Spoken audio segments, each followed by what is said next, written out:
the Chase Thomas Podcast, for people who have nothing but time to kill. I mean, I guess it's kind of yes and no. Like, it just depends. To me, it just depends on where you were at before. Like, nothing that's happened in week one has been cause for freaking out. Like, some guys drop passes and routes on air. It's not life and death here, people. But if you're like me, I mean, I was pretty low on the receiver room to begin with. So they haven't exactly done a ton to make me feel way, way better either. So I don't know. I guess I would just say I don't. If you are freaking out, I think you're either overreacting to the limited amount that the media does get to watch and some drops, or you were just too high on that room to begin with.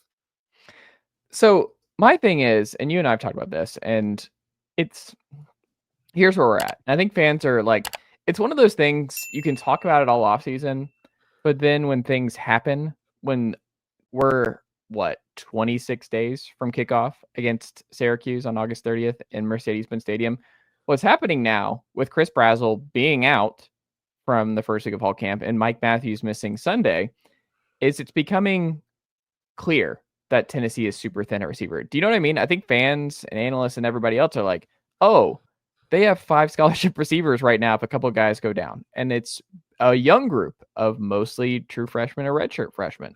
And I think it's one thing to think theoretically about that room being young. And then when you see it in practicality over the first week of fall camp and you hear about the drops, you see the issues breaking in 2 new quarterbacks. We'll see who ultimately wins that battle. It's just a recipe for, I'm not like you, I'm not going to say disaster. Like, I don't think Tennessee's headed towards a disaster offensively. Do I think Tennessee is headed towards another season of them living in a shell and playing more 12 personnel than what we saw a year ago? Yes. I am now at a point where I would be surprised if the base wide receiver rotation is 3 wideouts with where things are headed. I think you're going to see Ethan Davis and Miles Kitzman on the field together far more often than we even had previously anticipated coming into the year. So over 50% of the time, you think? I think so. I think we're trending towards that being the case. Do you agree? No, not over 50%.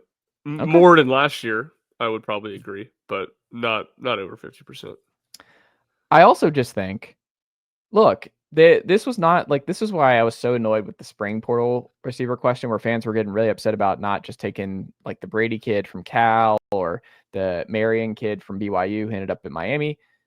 That was not the time. You had the time, and it was a time when you took a player who is, by all accounts, not likely to help you this fall in redshirt freshman Amari Jefferson from Baylor.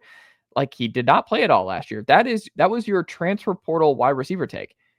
That is a long-term play. That doesn't mean he can't eventually become a good player, contributor for Tennessee.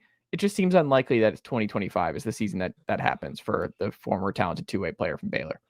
The problem is, you watched Kevin Coleman go from Mississippi State to Mizzou. You watched Dane Key go from Kentucky to Nebraska. You watched Isaiah Horton go from Miami to Alabama, and he was an Oakland kid. You watched Noah Thomas and Zachariah Branch go to Georgia. You watched Casey Concepcion go to Texas A&M.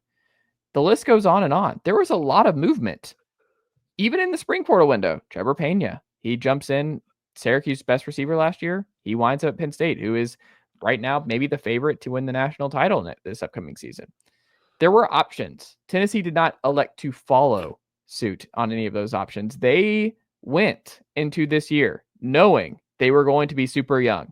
They bet on health, and they bet on 2021 is the way I put it on the show today, Ryan, is that, like, yeah, if you get 2,000 snaps just about from Brazzell, Matthews, and Staley this year, I think Tennessee will be fine at receiver, and you won't think about it that much. But you've had injuries at that position 3 straight years, and it's just not a position where Squirrel was banged up all last year. Brew goes down for the year in the South Carolina game, and Cedric goes down with an ankle injury against Akron. So the Thornton idea goes down late, but against Missouri, and was banged up all last year.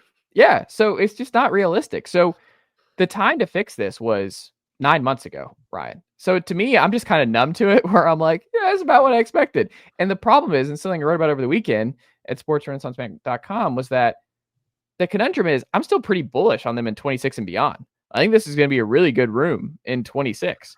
I just think they're kind of screwed in 25. So I think it's fair to say they botched 2025 in the wide receiver room, and they're also still in good shape after this year. You know what I mean? So it's just kind of it's a complicated subject because I think they botched it. Like, I just don't think there's any way around it. They talk circles around like, oh, we felt good about our guys and retaining. It's like, all right, man. Well, a lot of other schools were retaining guys, and you still are in the business of like, hey, we got to make life. That's the one thing from Nico's camp that they were 100% right on is the wide receiver stuff. They should have added another portal guy who they could trust, could push Chris Brazzell opposite of Matthews and Staley. There's just no question. They messed up. Yeah, I agree. It goes back to what we talked about on the radio last Wednesday. Some of the moves like just don't match up with Nico staying. You know what I mean? Like, yeah, I kind of see the receiver stuff of, yeah, I think long term it could be good for him in 2026 that all these young guys are going to have to play this year. Yeah. And I think there is some positive to, not bringing in a mid receiver in the transfer portal and forcing them to play over Staley or Travis Smith or Matthews or any of these guys. So you kind of take a little bit of your lumps and you hope that long term it pays off. Now that wouldn't have really matched up with Nico. This is supposed to be a year you're supposed to win before resetting at quarterback the year before or in 26. Obviously that got expedited by a year with Nico leaving after the spring. I mean, look, we talked about it a ton after the season ended. I mean, it's been a while now, but it wasn't an elite receiver portal class, but Tennessee should have been going all in. Noah Thomas is always the one that just didn't make sense to me.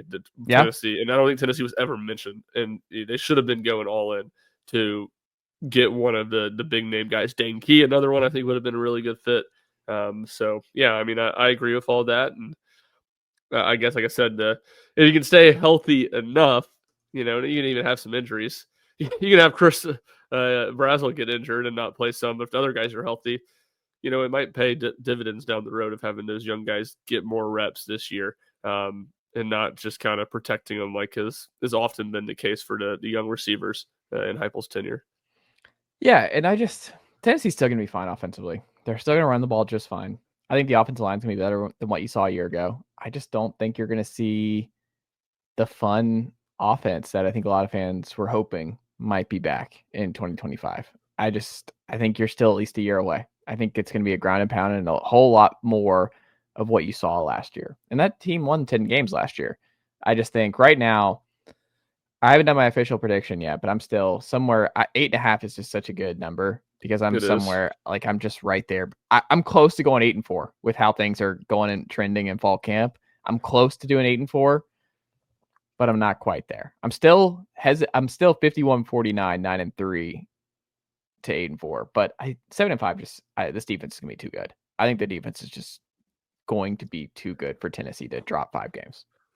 I think the only concern on the drop 5 games, and I can't remember if we discussed this or not, but a stat that Tennessee's like 7-1 in one-score games the last handful of years. You just worry about getting some regression to the mean there. But yeah, no, I'm with you. I mean, look, I think I'm at 8-4, but that's where I was coming into camp. Nothing that I've seen or heard from camp has really concerned me a ton.